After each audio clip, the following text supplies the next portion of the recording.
नमस्कार दर्शकों, स्वागत है आपका लोकसभा टीवी पर। मैं दिलीप जगवानी। आइए मेरे साथ खबरों का सिलसिला शुरू करते हैं हेडलाइंस के साथ।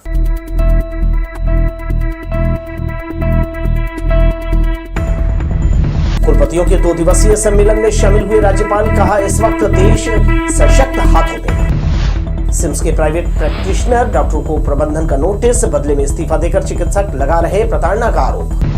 कड़ाके की ठंड की बजाय प्रदेश में हो रही बारिश, मौसम में बड़ा बदलाव। और डीआरएम कार्यालय के सामने लोको पायलटों ने दिया धरना, कहा पुरानी पेंशन स्कीम करे लागू। हमारे न्यूज हेडलाइंस के प्रायोजक हैं Makhija test tube baby centre Bilaspur. हम आपके परिवार को पूरा करते हैं। Makhija test tube baby centre and प्रसूति गृह। आइए तमाम खबरें देख लेते हैं विस्तार से। गुरु घासीदास सेंट्रल यूनिवर्सिटी में 2 दिवसीय भारतीय विश्वविद्यालय संघ मध्य क्षेत्र के कुलपतियों के सम्मेलन का कुलाधिपति राज्यपाल विश्व भूषण हरिचंदन ने शुभारंभ किया। उद्घाटन अवसर पर राज्यपाल का पौधा भेंट कर स्वागत किया गया। 2047 तक उच्च शिक्षा के स्वरूप और रिसर्च इनोवेशन शीर्षक पर आयोजित सम्मेलन में वक्तव्य देते हुए राज्यपाल ने कहा, भारत के पूर्व और वर्तमान प्रधानमंत्री की नीतियों के कारण हिंदुस्तान शक्तिशाली बना। उन्होंने कहा, पूर्व पीएम लाल बहादुर शास्त्री के इंडो पाक नीति ही थी कि भारतीय सेना ने पाक सीमा में घुसकर मुंह तोड़ जवाब दिया। उनके जय जवान जय किसान का नारा आज भी प्रासंगिक है। वहीं पूर्व प्रधानमंत्री अटल बिहारी वाजपेयी ने इस नारे में जय विज्ञान को शामिल किया। उनके परमाणु परीक्षण निर्णय ने भारत को शक्तिशाली राष्ट्र के रूप में खड़ा कर दिया। उन्होंने कहा, आज प्रधानमंत्री नरेंद्र मोदी के हाथों भारत की बागडोर है। शिखा और राष्ट्र निर्माण उनकी परिकल्पना है। इस अवसर पर राज्यपाल ने एक पत्रिका का विमोचन भी किया। सम्मेलन में सीयू के कुलपति प्रोफेसर आलोक कुमार चक्रवाल, कुलसचिव और संयोजक AIU मध्य क्षेत्र कुलपति उपस्थित रहे। गुरु घासीदास केंद्रीय विश्वविद्यालय में कुलपति समारोह में पहुंचे राज्यपाल विश्व भूषण हरिचंदन ने पत्रकारों से चर्चा करते हुए कहा, इस समय पूरा देश राममय है।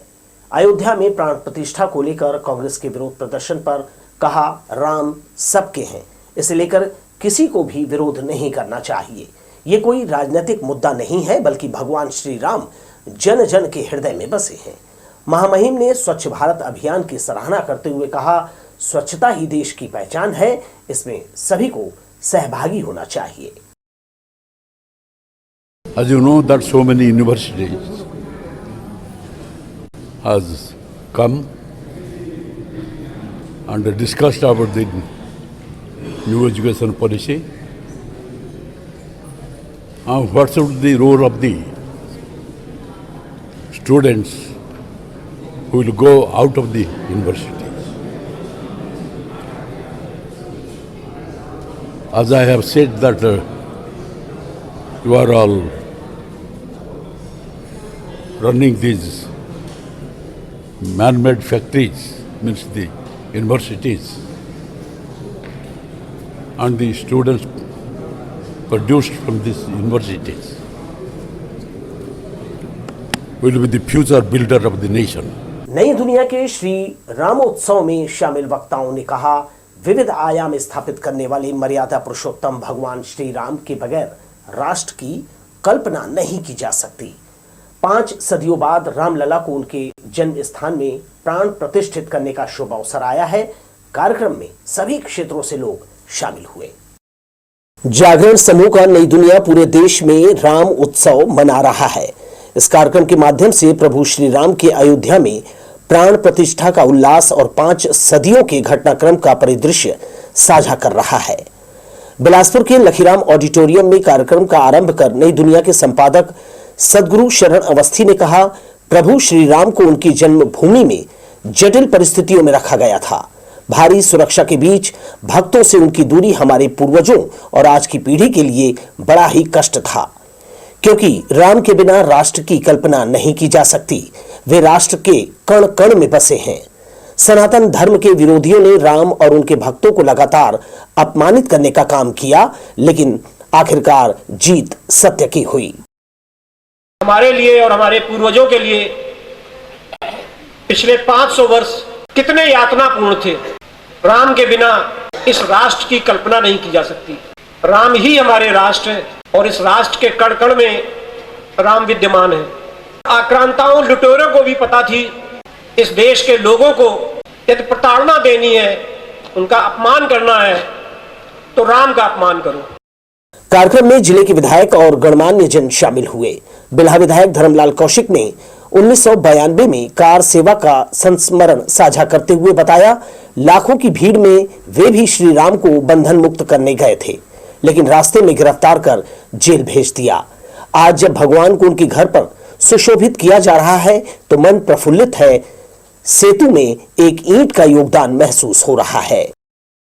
दुर्भाग्य कहिए कि हम अयोध्या तक नहीं पहुंच पाए। विभिन्न मार्गों से पैदल चलते हुए गाड़ी छोड़कर भी जाने का प्रयास किए।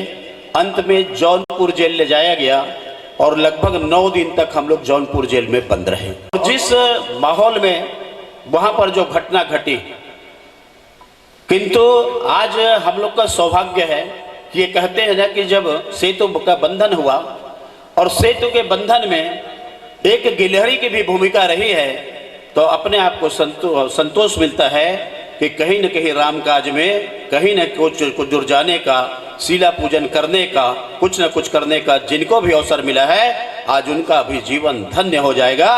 अपने ओजपूर्ण विचारों से तखतपुर विधायक धर्मजीत सिंह ने उपस्थित राम के अनुयायियों को हर्षित किया। लाखों की भीड़ के मद्देनजर अयोध्या में राम उत्सव में शामिल नहीं करने से विरोधियों के बयान पर पलटवार करते हुए कहा, जब हमारी आत्मा और सम्मान श्री राम है तब उस पर सवाल करने का किसी को अधिकार नहीं है।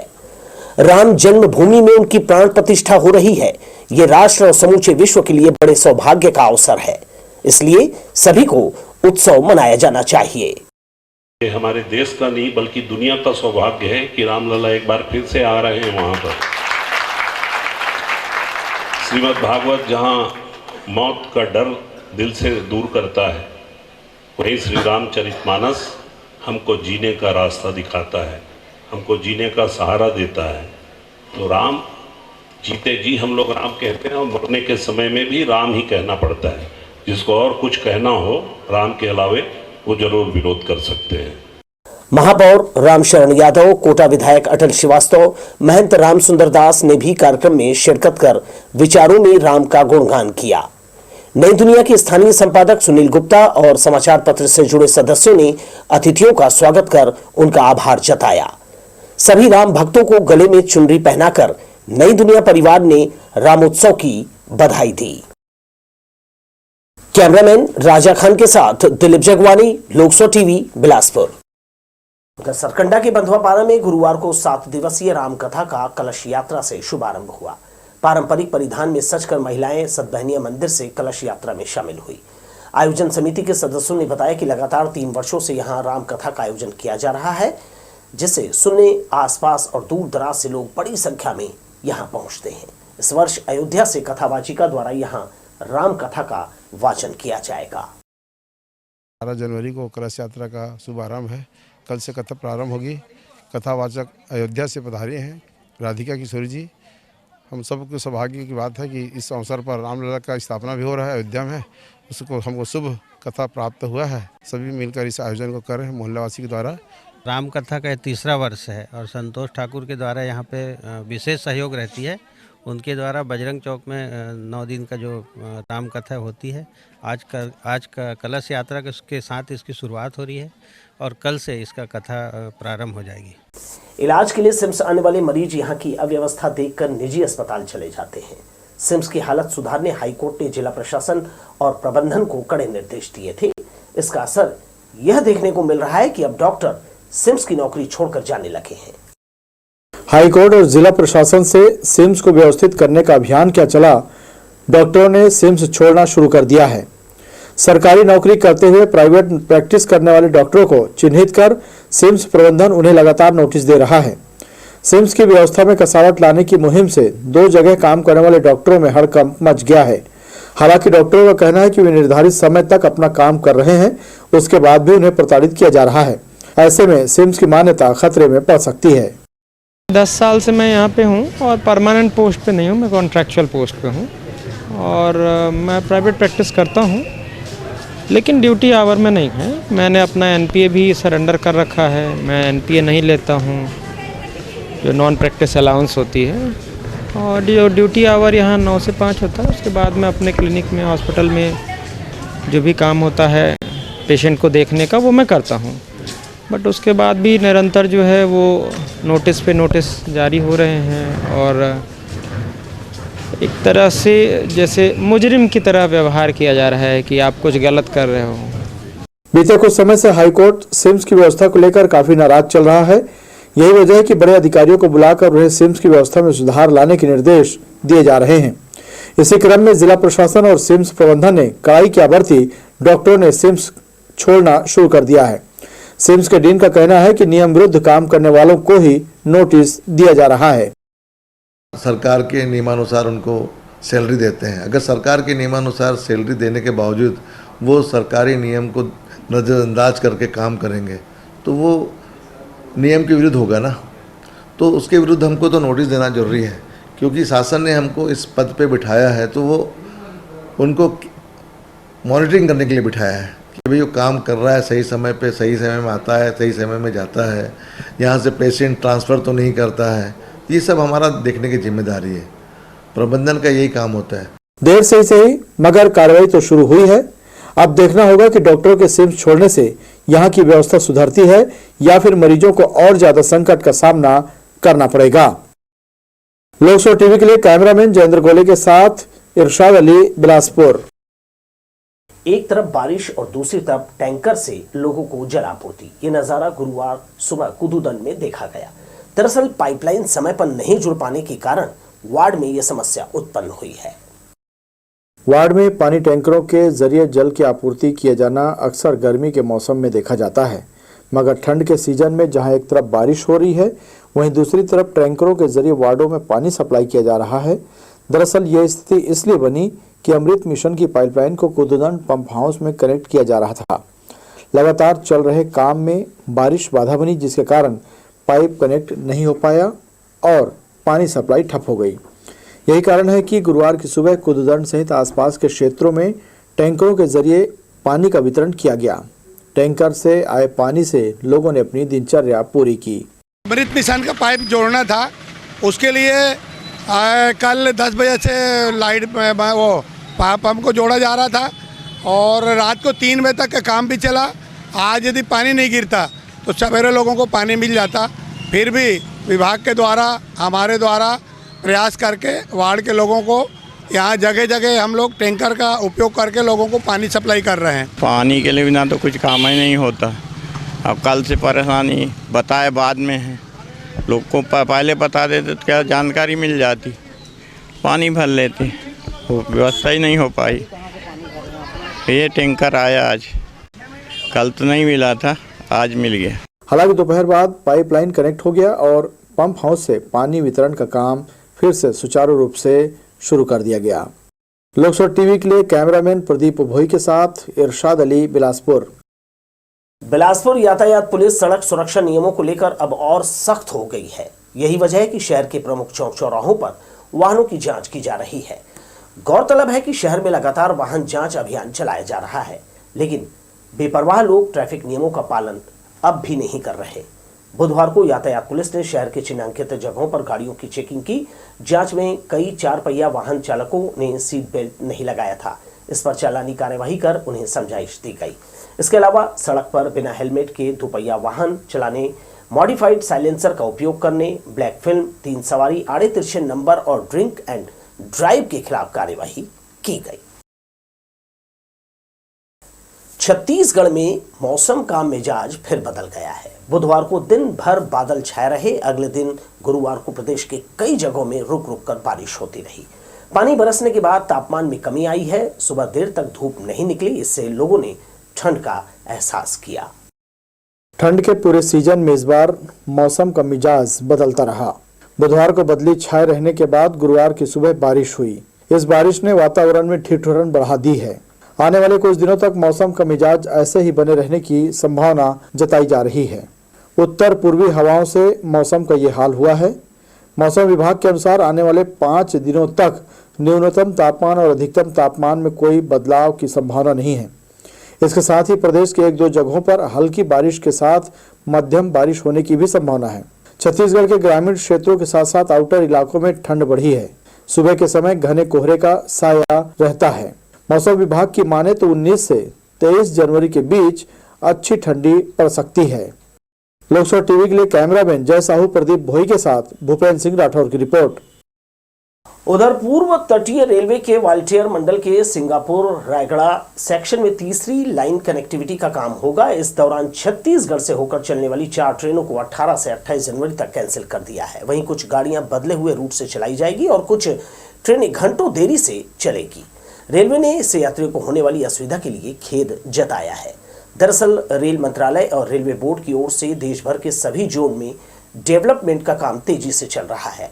यही वजह है कि लगातार ट्रेनों को कैंसिल किया जा रहा है। रेलवे प्रशासन का दावा है कि विकास कार्य होने के बाद यात्रियों की सुविधाओं में विस्तार होगा।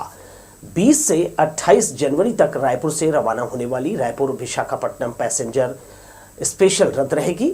19 से 27 जनवरी तक विशाखापट्टनम से चलने वाली रायपुर पैसेंजर स्पेशल कैंसिल रहेगी। 20, 23 और 27 जनवरी को बिलासपुर से रवाना होने वाली तिरुपति एक्सप्रेस और 21 व 25 जनवरी को ये ट्रेन रद्द रहेगी। रायपुर रेलवे पुलिस और बिलासपुर एंटी क्राइम यूनिट की टीम ने गांजा और ब्राउन शुगर के साथ नशे के 2 सौदागरों को गिरफ्तार किया है। पुलिस ने इनसे 24 किलो गांजा और 92 ग्राम ब्राउन शुगर जब्त किया है, जिसकी कीमत 11 लाख रुपए बताई जा रही है। रायपुर जीआरपी ने दोनों आरोपियों के खिलाफ कार्यवाही कर मामला दर्ज किया है। बिलासपुर जीआरपी की सूचना पर रायपुर जीआरपी के साथ मिलकर तस्करों को पकड़ने टीम तैयार की गई। रायपुर रेलवे स्टेशन पर गांजा और ब्राउन शुगर के साथ आरोपियों को धर दबोचा। जीआरपी के मुताबिक दोनों तस्कर उड़ीसा के गंजाम से ब्राउन शुगर और गांजा लेकर गुजरात के सूरत जा रहे थे।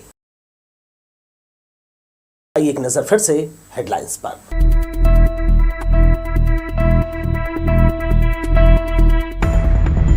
कुलपतियों के 2 दिवसीय सम्मेलन में शामिल हुए राज्यपाल, कहा इस वक्त देश सशक्त हाथों में। सिम्स के प्राइवेट प्रैक्टिशनर डॉक्टरों को प्रबंधन का नोटिस, बदले में इस्तीफा देकर चिकित्सक लगा रहे प्रताड़ना का आरोप। कड़ाके की ठंड की बजाय प्रदेश में हो रही बारिश, मौसम में बड़ा बदलाव। और डीआरएम कार्यालय के सामने लोको पायलटों ने दिया धरना, कहा पुरानी पेंशन स्कीम करे लागू। हमारे न्यूज हेडलाइंस के प्रायोजक हैं Makhija test tube baby centre Bilaspur. हम आपके परिवार को पूरा करते हैं। Makhija test tube baby centre and प्रसूति गृह। ये थी हेडलाइंस, बढ़ते हैं खबरों में। All India loco running staff association के बैनर तले बिलासपुर रेल मंडल के लोको पायलटों ने डीआरएम कार्यालय के सामने धरना दिया। नई पेंशन स्कीम को वापस करने की मांग की जा रही है। रनिंग स्टाफ को 72 घंटे के बजाय 36 घंटे काम लेने और छोटी घटनाओं में नौकरी समाप्त करने जैसे नियम वापस लेने मांग की गई और इसको लेकर गुरुवार को प्रदर्शन किया। दक्षिण पूर्व मध्य रेलवे के बिलासपुर रेल मंडल में गुरुवार को all India loco running staff association के द्वारा डीआरएम कार्यालय के सामने 1 दिवसीय धरना प्रदर्शन किया गया। इस मौके पर सभा को संबोधित करते हुए वक्ताओं ने कहा कि नई पेंशन नीति रेलवे कर्मियों के साथ धोखा है। सरकार इस नीति को वापस कर फिर से पुरानी पेंशन नीति लागू करे।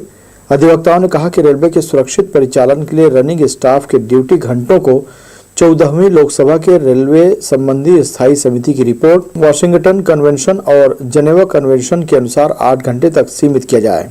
लोको रनिंग स्टाफ की विभिन्न मांगों को लेकर के माननीय प्रधानमंत्री जी को ओपन पत्र इंलैंड लेटर लिखा गया है और जो राष्ट्रीय समस्याएं हैं और जो स्थानीय समस्याएं हैं उनको लेकर के यहाँ धरना दिया जा रहा है। खास तौर से ये है कि हमारा बिलासपुर मंडल हर साल लदान लक्ष्य सबसे ज़्यादा पैदा करके देता है, लोड करके देता है, लेकिन जो लोड करता है, जो लोडिंग करता है, जो अहम भूमिका निभाता है रनिंग स्टाफ, उसी को सबसे ज़्यादा प्रताड़ना का शिकार होना पड़ता है। हमारे मंडल में लगभग 2200 से ज़्यादा एलपी के पद खाली हैं और उनका बोझ वर्तमान जो रनिंग स्टाफ है उसी को भुगतना पड़ रहा है।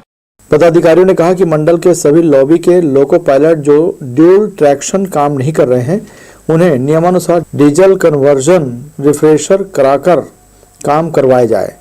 साथ ही सभी सेक्शन का रोड लर्निंग दिया जाए ताकि कॉल बाईपास कम हो और सभी लोको पायलट को प्रॉपर रेस्ट मिल पाए। यात्री और मेल एक्सप्रेस गाड़ियों के लिंक में नियमित अवधि का रेस्ट दिया जाए। महिला रनिंग स्टाफ को कार्य के दौरान नेचुरल काम की सुविधा और कठिन दिनों के दौरान अवकाश स्वीकार किया जाए। जब से सिंहपुर दुर्घटना घटी है उसमें जो प्रशासन की जो लैप्सेस निकले थे, जो सीआरएस महोदय ने जो इंक्वायरी हुई थी उसमें प्रशासन के लैप्सेस निकाले थे, तो ये अपनी कमियों को छुपाने के लिए लॉन्ग आवर्स ये कंट्रोल नहीं कर पा रहे हैं। लेकिन वो रेलवे बोर्ड को पेन एंड पेपर पे, क्योंकि जो साउथ ईस्टर्न रेलवे का जो आया है डाटा कि 33% जो है 12 घंटे से अधिक ड्यूटी हो रही है, तो उसको पेन एंड पेपर पे कम करने के लिए उसको ड्यूटी को 2 भागों में दिखा रहे हैं कि पेन एंड पेपर पे हमारा 12 घंटे से कम हो जाए, लेकिन ड्यूटी जो है वो 16 घंटा और 18 घंटा आज भी हो रही है ड्यूटियाँ। धरना प्रदर्शन के दौरान बड़ी संख्या में बिलासपुर रेल मंडल के विभिन्न जगहों से लोको पायलट शामिल हुए।